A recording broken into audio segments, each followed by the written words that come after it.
Hello, आप सभी का बहुत-बहुत स्वागत है नर्सिंग गुरुकुल की इस बेहतरीन और अमेजिंग से लर्निंग के प्लेटफॉर्म पे। अगर आप भी बीएससी नर्सिंग के फर्स्ट सेमेस्टर का एग्जाम देने जा रहे हो, आपके एग्जाम में 10 दिन बचा हुआ है, 5 दिन बचा हुआ है, 4 दिन बचा हुआ है, 2 दिन बचा हुआ है।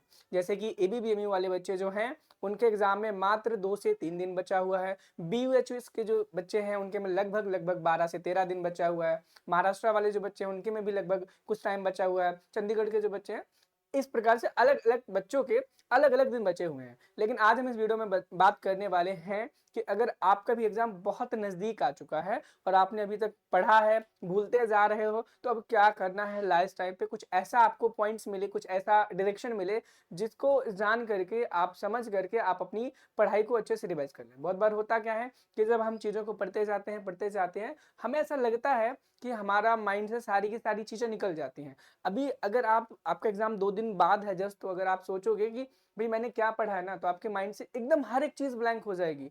इवन अगर आपसे कोई, आपको ऐसा लगेगा कि आप क्लास 5 की सारी चीजें भूल चुके हो, 7th की, 10th की, 12th की।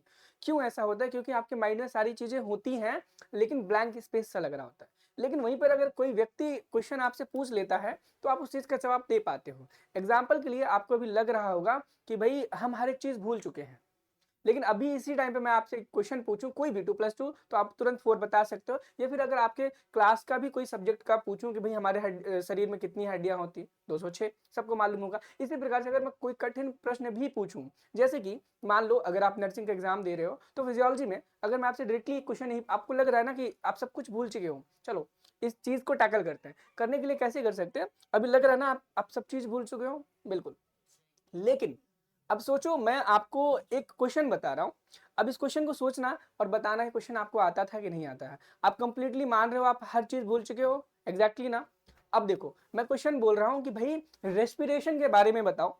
आपको लग रहा होगा रेस्पिरेशन के बारे में, एग्जैक्टली आपने पढ़ा था। रेस्पिरेशन एक प्रोसेस होती है, ठीक है, जिसमें इंस्पिरेशन एक्सपायरेशन होता है। इंस्पिरेशन को आप डिफाइन कर सकते हो कि जब एयर, एनवायरनमेंट की एयर को हम इंटरनल इंस्पायर करते हो, इंस्पिरेशन बोलते हैं। और जब एक्सेल आउट करते हैं एयर को, एक्सपायरेशन बोलते हैं। ये जो प्रोसेस है हमारे नॉस्ट्रल से स्टार्ट होती है और एल्वियोलाई तक जाती है। इस तरीके से आपने सारी चीजें पढ़ी होंगी, पढ़ी है ना, याद आया ना।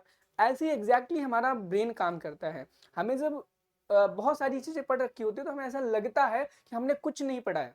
लेकिन जब आपके एग्जाम के सामने आपका पेपर आएगा ना, तब आपको जाकर के कहीं रियलाइजेशन होगा कि नहीं, आपको आपने जो पढ़ा था वो चीज आपको आती है, तब जाकर के आपके ऊपर कॉन्फिडेंस होगा। जिन बच्चों को लग रहा होगा कि भाई आपको ये चीज नहीं आती, आपको वो नहीं आती, बिल्कुल भी घबराओ मत, बिल्कुल भी परेशान मत हो। हमारा दिमाग है ना बहुत चालाक है।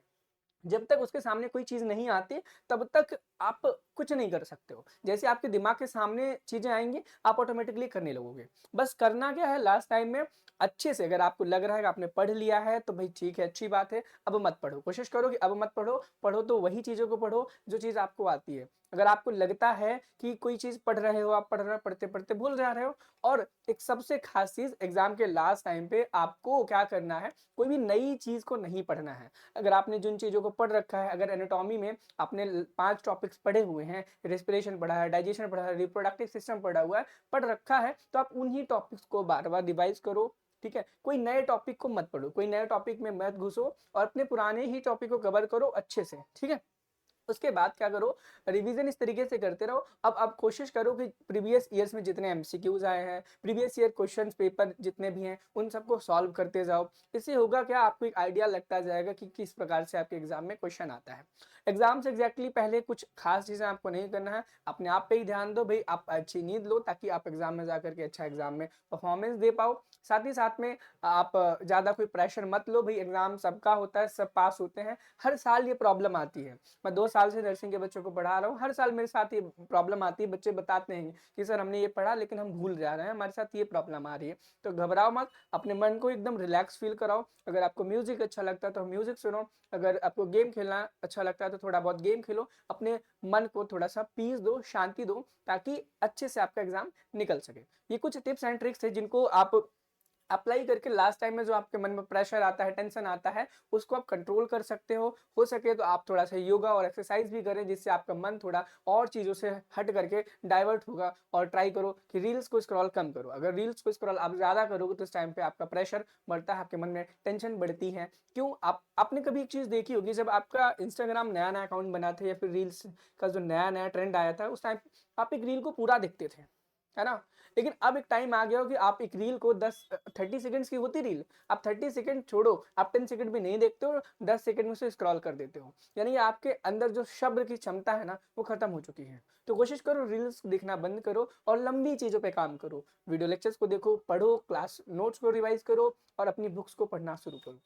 एग्जाम के लिए लास्ट टिप थे, बढ़िया लगे हो तो कमेंट सेक्शन में जरूर बताना। और अगर आपको लगता है कि भाई अभी आपके एग्जाम होने में टाइम, जैसे एबीबीएमयू का 13 तारीख से है, लेकिन बीयूएचएस जो बिहार वाले बच्चे उनका 27-28 के आसपास, 28-29 एग्जैक्टली, पीजीआईएमआर वालों का भी है और कुछ लोगों का अप्रैल में है। तो उन लोगों के लिए एक चीज़ है कि भाई अगर आप चाहो तो हमारा zero to hero batch join कर सकते हो। उस जीरो टू हीरो बैच में आपको बता दूं, जो हमारा जीरो टू हीरो बैच है, ठीक है, इसकी सबसे पहले देख लो इस जीरो टू हीरो बैच में आपको क्या क्या मिलने वाला है। जीरो टू जीरो नहीं, जीरो टू हीरो है, ठीक है। ये आपको हमारे नर्सिंग गुरुकुल के ऐप में मिलेगा। इसमें क्या क्या आपको मिलेगा, इसमें प्रीवियस ईयर पेपर्स मिल जाएंगे, प्रीवियस ईयर क्वेश्चंस मिल जाएंगे, प्रीवियस ईयर क्वेश्चंस मिल जाएंगे आपको 10 ईयर्स के, कितना, 10 ईयर्स के प्रीवियस ईयर क्वेश्चंस मिल जाएंगे।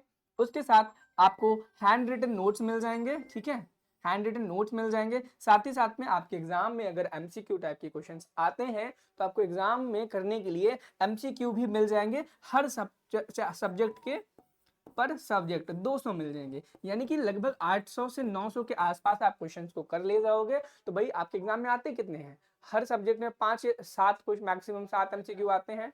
तो 7 एमसीक्यू आप बहुत आराम से, तो इन चीजों को करके आप लास्ट टाइम में क्या करो, बस इन्हीं चीजों, अगर आपके पास है तो बहुत अच्छी बात है, अगर आपके पास नहीं है तो नर्सिंग गुरुकुल का मोबाइल ऐप आप डाउनलोड कर लो, आपको प्ले स्टोर पर मिल जाएगा। हमारे डिस्क्रिप्शन बॉक्स में लिंक भी दिया गया, आप वहां से डाउनलोड करके ज्वाइन कर सकते हो। इनकेस अगर आपको कोई प्रॉब्लम आती है तो डिस्क्रिप्शन बॉक्स में वीडियो भी दिया गया है, how to join zero to hero course. आप उस वीडियो को देख करके सीख सकते हो कि कैसे आपको कोर्स ज्वाइन करना है। कोई और दिक्कत परेशानी हो आपके लिए कमेंट सेक्शन हमेशा खुला है। मिलते हैं नेक्स्ट वीडियो में। Thank you, have a nice day.